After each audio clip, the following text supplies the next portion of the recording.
This story tells of true love and devotion, which began as a beautiful fairy tale but ended in tragedy and injustice, bringing many to tears. The events unfold in 1994 in the city of Jagraon, in the Indian state of Punjab. There lived a handsome young man named Jassi Sidhu, whom friends and family affectionately called Mithu. Mithu made a living as a rickshaw driver, a small vehicle for transporting passengers. And in his free time, he was passionate about kabaddi, an ancient, popular team game that combines elements of wrestling and petanque. Mithu was a well-known and strong kabaddi player in Jagraon, leading his team to victories. In November 1994, a girl named Jassi Sidhu, or Jassi for short, came to visit the city where Mithu lived. From the locals, she immediately heard about the popular kabaddi player Mithu and wanted to meet him. Jassi found out that the young man worked as a rickshaw driver. One day, Jassi and her mother were waiting at a stop when a rickshaw pulled up, driven by Mithu. The girl and her mother got in the back seat and set off along the route with the other passengers. Mithu immediately noticed the charming stranger. The girl appealed to him. When their eyes met, Jassi became shy and lowered her gaze. Upon reaching their stop, the girl and her mother got out. Jassi looked at Mithu, their eyes meeting and lingering on each other for a moment. Jassi smiled, and the rickshaw drove on. When Mithu's workday came to an end, he returned home after dark. The young man was resting in his room when suddenly he heard shouts outside, "Help, please, we need help." Mithu rushed out of the house and saw two girls on the road. One of them was the same modest stranger he had driven earlier that day. Jassi was with her friend. It turned out that the girl's scooter had broken down and they were asking for help. The young man greeted them, tried to start the two-wheeler, but to no avail. Then Mithu introduced himself and wanted to get to know the girls better. However, it turned out that Jassi only spoke English. She didn't know Punjabi, the language the young man spoke. So Jassi's friend began translating Mithu's words to the girl and vice versa. Mithu managed to fix the scooter and also learned the address where Jassi was staying, saying he would visit her. The girl was currently staying with relatives about a 15-minute drive from Mithu's house. At the time they met, Mithu was 22 years old and Jassi was 19. Mithu came from a poor family. His parents were farmers. The young man's education was limited to secondary school. The very next day, late in the evening, Mithu arrived at the house where Jassi was temporarily living. The girl was not allowed to receive guests, so she secretly communicated with Mithu through the window. They held each other's hands, trying to talk, although they didn't understand most of the words. But they felt they had fallen head over heels for each other. Mithu and Jassi began dating. Jassi was born in India, but a couple of years later her family moved to Canada. They lived in a spacious house together with other close relatives. Jassi grew up in strict conditions. She was not allowed to freely hang out with friends. Her parents, aunts, uncles, and cousins shielded her from anything negative and constantly watched over her. As seen in these frames, Jassi is dancing in a dark sari. The girl liked Indian clothes and music. Western culture did not appeal to her at all. Jassi was quiet, modest, and polite, did well in school, and earned a higher education in Canada. In 1994, she and her mother Malkit Kaur came to India to visit her maternal grandparents. Mithu learned that the home of Jassi's grandparents was considered one of the richest in their area. They owned land and were respected. Jassi's family had a big business in Canada. Since the girl's father had begun suffering from schizophrenia at a young age, all important matters were handled by Jassi's uncle, her mother's brother Surjit Singh. Mithu realized that Jassi's family was influential both in India and Canada, with wealth in the millions. Mithu, on the other hand, was a simple worker with no money or property. The young man thought that when Jassi found out about his poverty, she would leave him. But the girl was not bothered by this at all. She chose Mithu not for status or wealth, but for his kindness and wonderful soul. Several weeks passed. The day was approaching when Jassi and her mother were to return to Canada. The girl's relatives had no idea about her secret romance with the poor man. Jassi was very sad and didn't want to part with Mithu. The young man comforted her. A few days before the flight, Jassi purposely damaged her passport. She lied to her mother that she had lost the document and now could not return to Canada. The relatives scolded the girl, and Malkit Kaur flew back alone. Jassi stayed in India for another 20 days while a new passport was made for her. All this time, she met secretly with Mithu. And in January 1995, the girl flew to Canada. Despite the huge distance, the connection between Mithu and Jassi did not break. They wrote letters to each other, Jassi in English and Mithu in Punjabi. Friends helped with the translation. It is worth noting that Jassi even attended Punjabi courses in Canada to be able to talk to Mithu on the phone and understand his language. In their letters, the lovers arranged phone calls. Jassi would call from her parents' home, and Mithu would receive the calls in a street phone booth at a precisely designated time. This went on for 4 years, and their long-distance love only grew stronger. The year 1999 came, and Jassi's family flew to India again. This time, her relatives had an important mission, to marry off 24-year-old Jassi to a suitable match. Uncle Surjit Singh found a suitable groom for his niece, a wealthy landowner. He had recently turned 60 and was the same age as the uncle. Jassi reacted negatively to the news of the planned wedding with the elderly man. The girl stated that she did not want to marry someone who could be her father. Meanwhile, Jassi continued to hide from her family that she had already been secretly dating Mithu for 4 years. The girl was well aware that if her secret was revealed, her relatives would immediately turn away from the poor young man and might even harm him.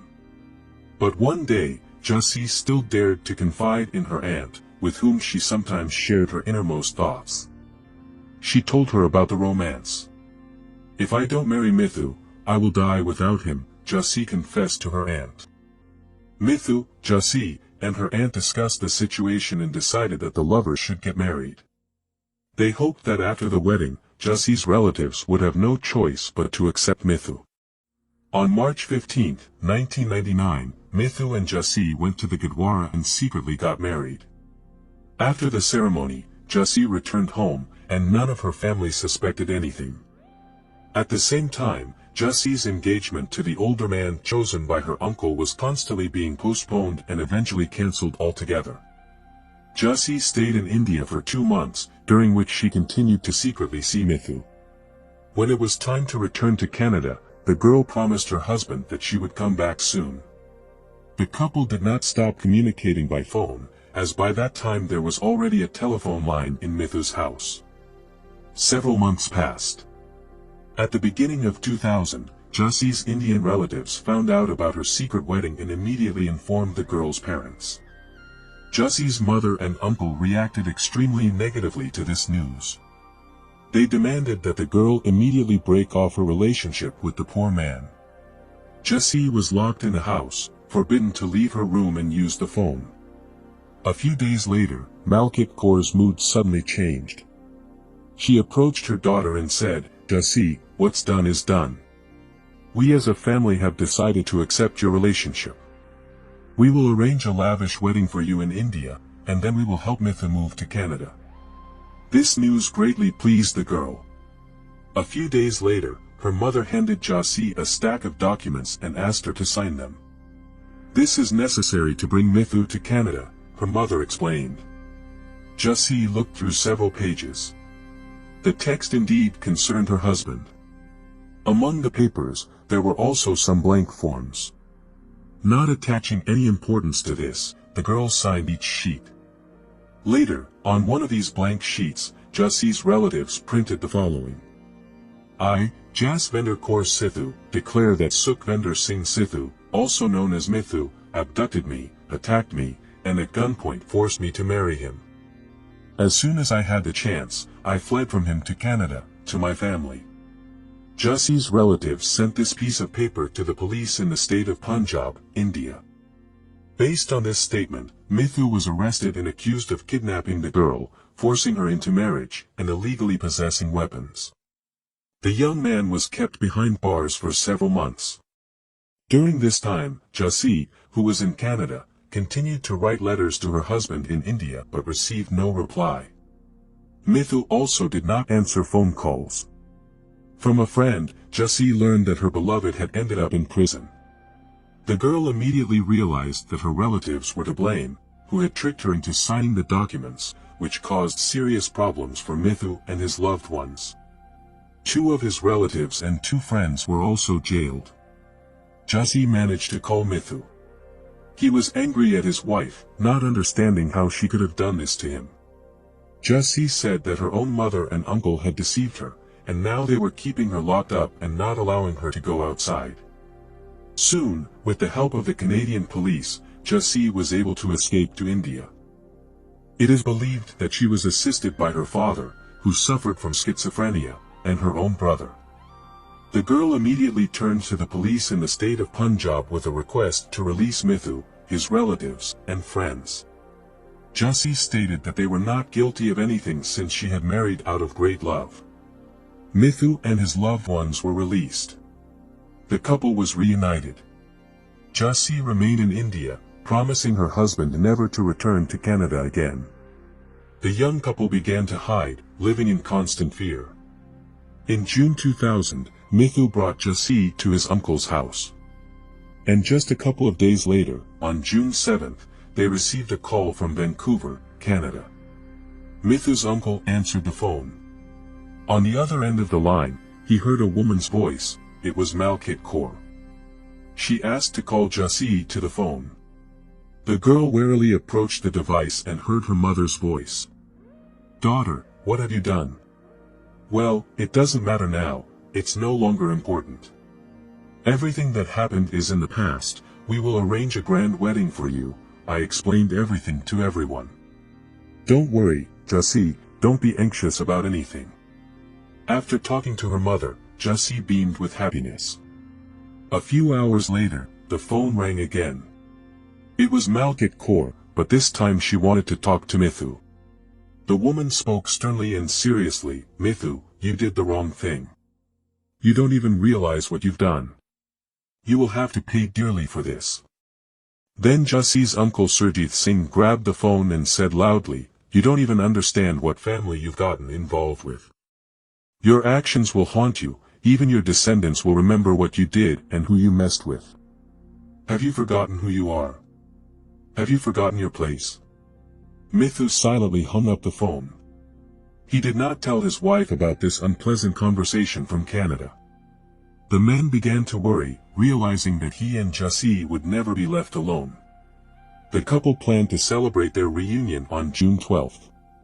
So on June 8th, the girl suggested that her husband take a walk with her through the shops.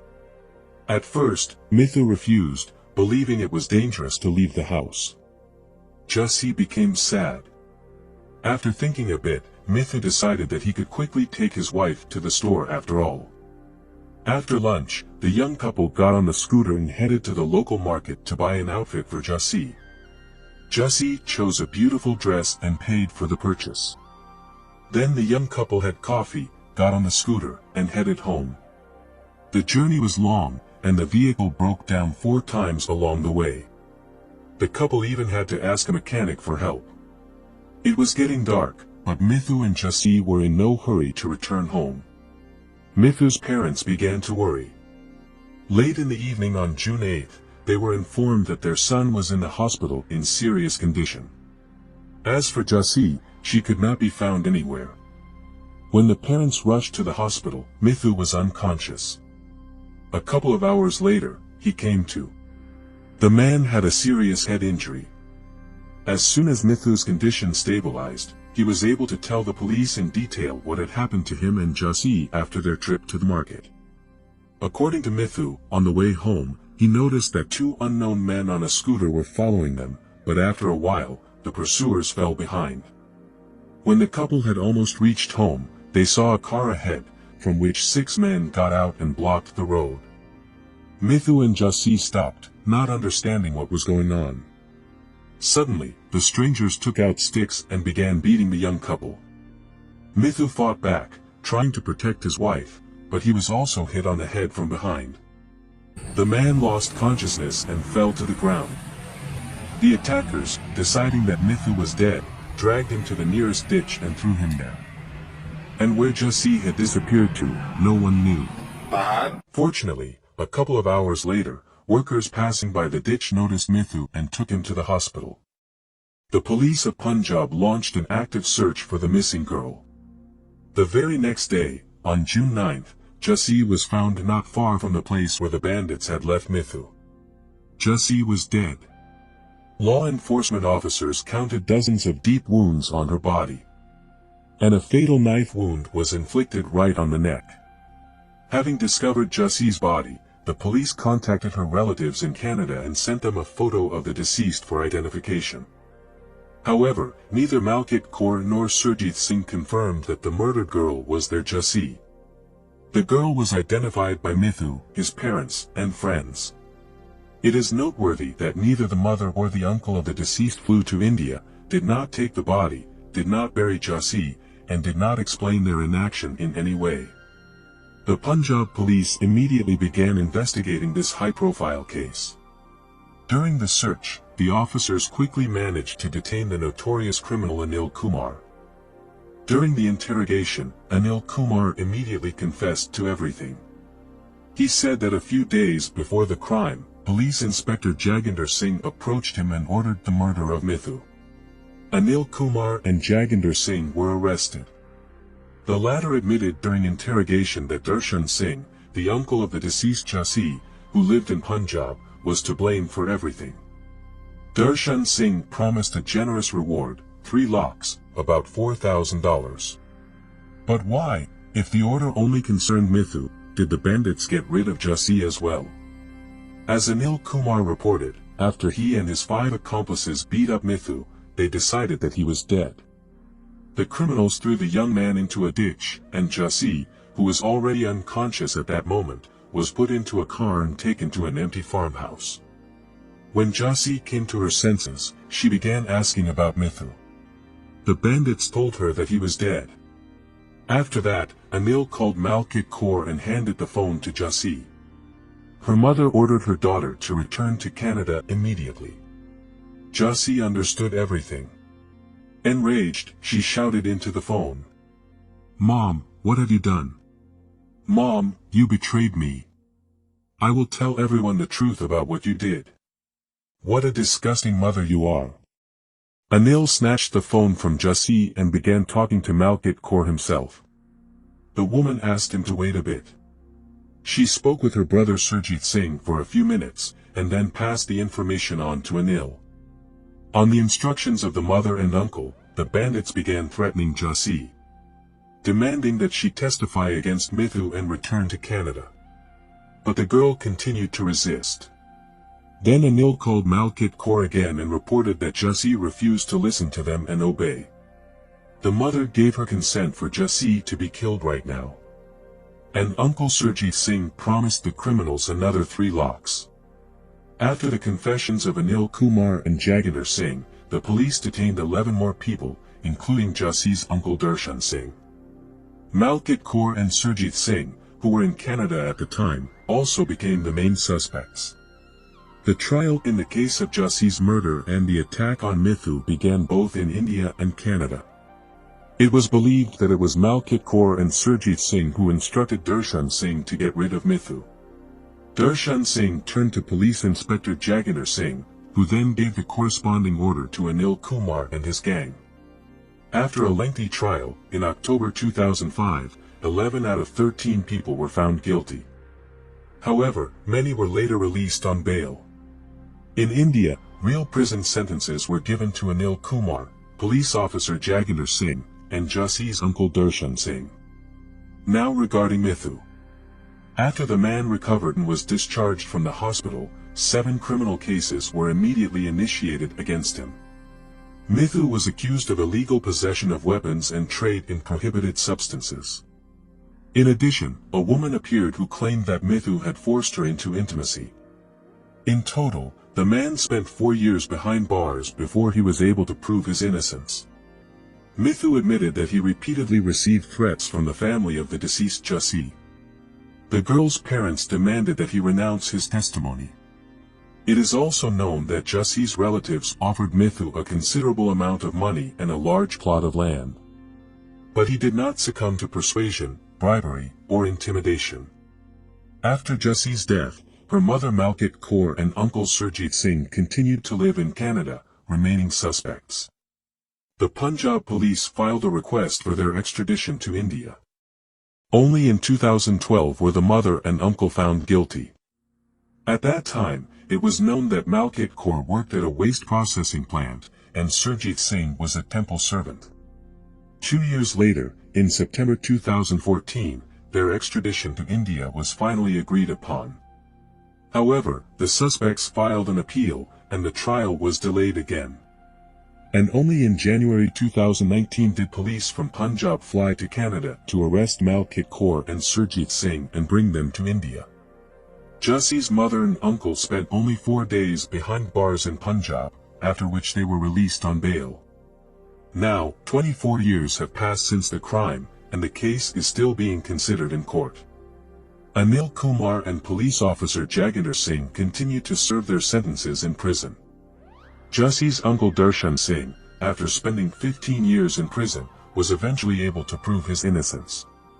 Currently, he is in hiding, and his exact whereabouts are unknown. Malkit Kaur and Surjit Singh live in India and avoid meetings with journalists. They do not comment on issues related to Jassi.